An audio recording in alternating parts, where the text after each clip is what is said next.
Hello mga kabagang! Good morning! Ayan, good na good talagang morning natin today kasi this is our last day sa ating work. O diba, bongga, ang aga ng aking pasok ngayon. Nag-request talaga ako na maaga pumasok. Buti na lang pumayag ang ating bisor. Shout out sa ating bisor. So ayan mga kabagang, medyo madilim pa nga dahil maaga pa. So ayan, bababa na tayo. Siyempre, ito na yung huling araw. Tayo bibiyahe mula bahay hanggang trabaho. So ayan, thank you Lord kasi nakahanap tayo ng mas maayos na work at mas magandang opportunity. So ayan nga, dahil naiwan ako ng bus, sa ibang bus tayo sasapay syempre. So ibang ating routine ngayon. Iba ang, route, hindi routine. Sorry naman. So ayan, ibang route natin ngayon. Dito tayo sa Palipas City Street. O diba, bongga din naman ang mga makikita dito, mga kabuildingan. O diba, medyo malamig na pa rin panahon. Sana magtuloy-tuloy na ang winter. So, ayan, biyahe muna tayo mga kabagang. Samahan niyo ko.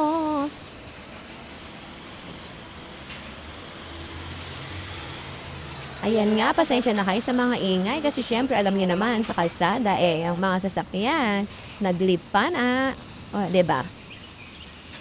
Dito nga pala sa akin dinaanan halos mas konti yung diferensya ng kanilang biyahe kasi dito is kung sa dati kong pinupuntahan o binabiyahian 15 to 20 minutes lang. Dito naman 15 to 35 minutes. Ganun yung biyahe. Mas malayo siya pero ganun din naman.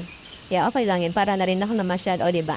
So, ayan nga mga kabagang. Hanapit na tayo.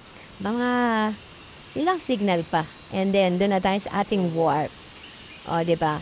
At maganda dito sa sinakyan kong route kasi meron talaga akong mauupuan, hindi katulad din sa kabilang route. At nakita nyo naman, napakatahimik ng paligid. Wala kang makikitang masyadong tao kasi ngayon ay holiday dito sa Abu Dhabi. So, syempre, sa sales ako nag-work and last day ko na ngayon. So, kailangan pa rin nating kumayod. O, diba?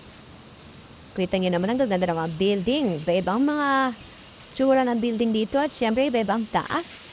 Kaya mo na akong ibang mapakita sa inyo kundi for mga building, o diba? Yan nga pala yung building na sabi nila parang rocket, o diba?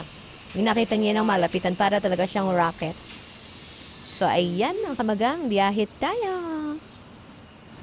At ayan nga sa aking pagbaba, tingnan niyo sino ang aking nakita. Ang aking nakasabay, si Mayora. Ayan, nagtarype ng mukha.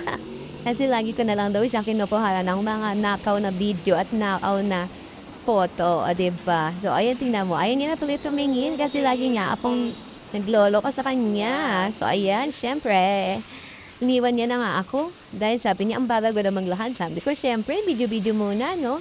So, ayan, huling sulyap sa ating paligid na ating pinagtatrabahuhan. At ang ating huling punch-in sa ating work sa sales. O, ayan, mga kabagang, andito na tayo sa loob. Lakad-lakad muna. Medyo maaga pa kaya medyo wala pang tao masyado. O, diba? So, ayun na si Mayora. Tingnan mo naman. O, nauna talaga. Di talaga ako hinintay. So, okay lang yan. Sige lang, Mayora. O, diba? Pack muna tayo ng pack. O, diba? Aura-aura muna. Aura ang peg muna. At syempre, makichismisan muna tayo sa ating mga kamarites na mga ka-work. Dahil syempre, last day na natin. Take memories with them. O, diba? O, Fap, ayan na ating katropa. So, ayan mga kabagang. That's it muna for now. At eto nga, habang ako'y nakita ko si Mayora. Ayan, kinuha ko na naman. Nahuli na naman ako. So, yan lang muna mga kabagang.